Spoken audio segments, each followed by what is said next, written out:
If you've ever wanted to sew a cute little girl's dress but thought it looked way too complicated, this project is for you. Today I'm showing you what might be the easiest girl's dress pattern ever, and the best part is it looks so much more impressive than it actually is to sew. This pattern is simple, beginner friendly, and you can make it with quilting cotton, which means you probably already have the perfect fabric sitting in your stash. I'll walk you through this whole thing step by step and show you exactly how it all comes together. Once you start sewing these dresses, you are going to want to make 100. So grab your favorite quilting cotton and let's get started. This pattern is called the Easy Summer Dress Pattern, and it comes in a baby size, girl size 2 through 10, and there's also an 18-inch doll size, so you can make matching dresses.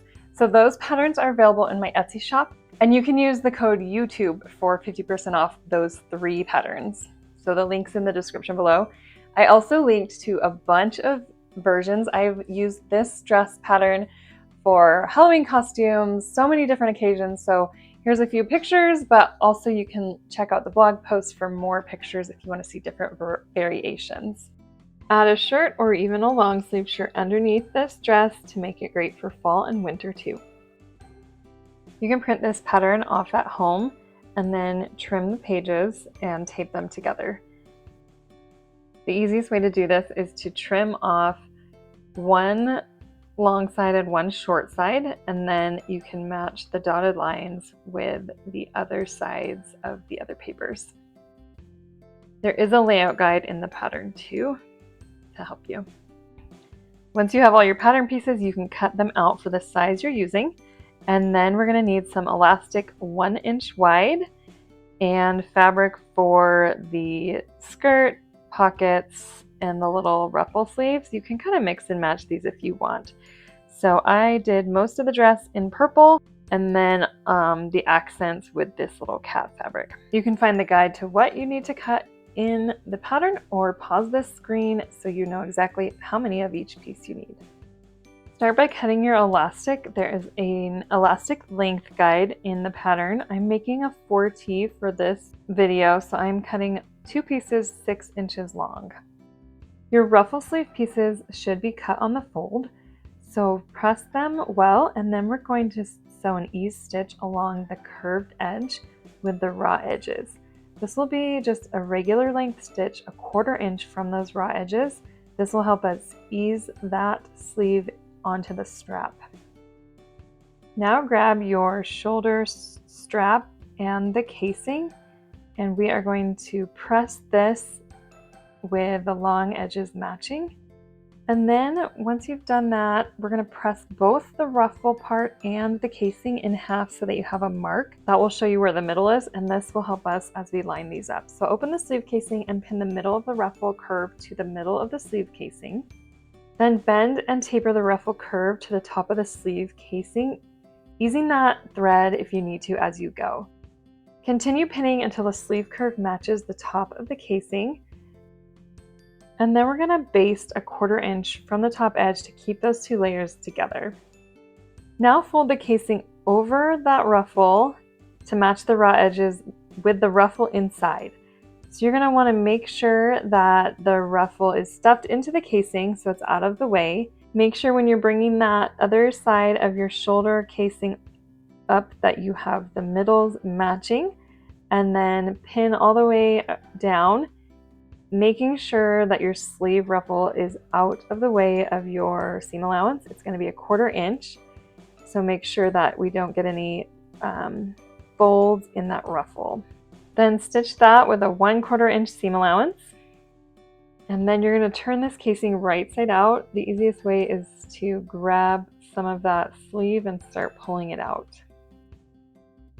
Give your sleeve and the shoulder strap a good press. Now get a safety pin and pin it to the end of your elastic piece, and we're going to thread this elastic through the casing until that edge matches, and then stop right there and sew this elastic well to that side. Once you've done that, you can keep threading the elastic all the way to the other end. Once you get to the other end, pull that safety pin and line up the elastic edges, then take the safety pin out, then secure that side. I like to back stitch once or twice. Now your sleeve and strap are done and ready, so repeat this for the second strap, and then we can start assembling the dress. I'm using the same purple fabric for both my lining and my main bodice pieces. So grab your main and your lining and then pin the ruffle to the top of the bodice piece with the ruffle on the outside. The space between the ruffle and the bodice corner should be about 3/8 inch. Repeat on the other side and then lay the lining piece over the bodice and the sleeves and pin around.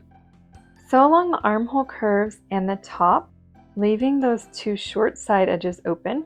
Make sure you don't catch your ruffle sleeve in the seam allowance. Before you turn this right side out, trim the corners and clip in a little bit of that underarm area curve. Then turn it right side out and press. Now we're going to repeat the process with the other lining and main bodice piece. Make sure if you're using a different color lining, that your linings are going to end up on the same side of your sleeves. This is what you're going to end up with, and it's definitely a trust the process type of construction because this looks a little funny. Give it a good press, and then we're going to top stitch around the bodice front and back where we sewed along the curve on the top 1/8 of an inch from that seam. We'll do this on both sides, and then our bodice will be done. Now we can set this aside and we'll move to the next step, which is the pockets in the skirt. So I did this pocket a little different than I did in the pattern instructions. So on the sides, I folded under 1/4 inch and pressed, and I did the same on the bottom. Do the sides first and then the bottom. And then at the top, fold over 1/4 inch first, and then about 1/2 inch to give that a nice clean finish at the top. Stitch along the top edge about 3/8 inch from the top fold. Then we'll set the pockets aside while we make the skirt. We are going to need to gather the top of the skirt. So we're going to sew 2 rows of base stitching along the top of the skirt, 1/4 inch and 3/8 inch from the raw edge.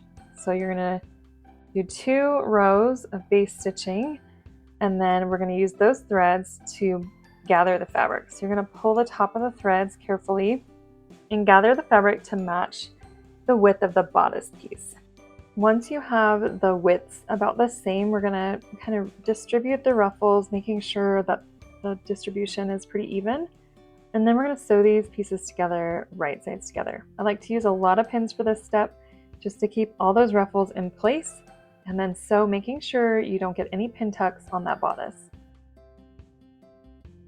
Now you're going to want to clean up all those threads. There are probably a lot of loose threads from all that gathering. Now we're going to finish this seam with a zigzag stitch just to keep that from fraying a little bit. If you have a serger, this is a great place to use a serger, but a zigzag stitch will also do the trick. And then we're going to press this skirt so that the seam allowance is facing up toward the bodice.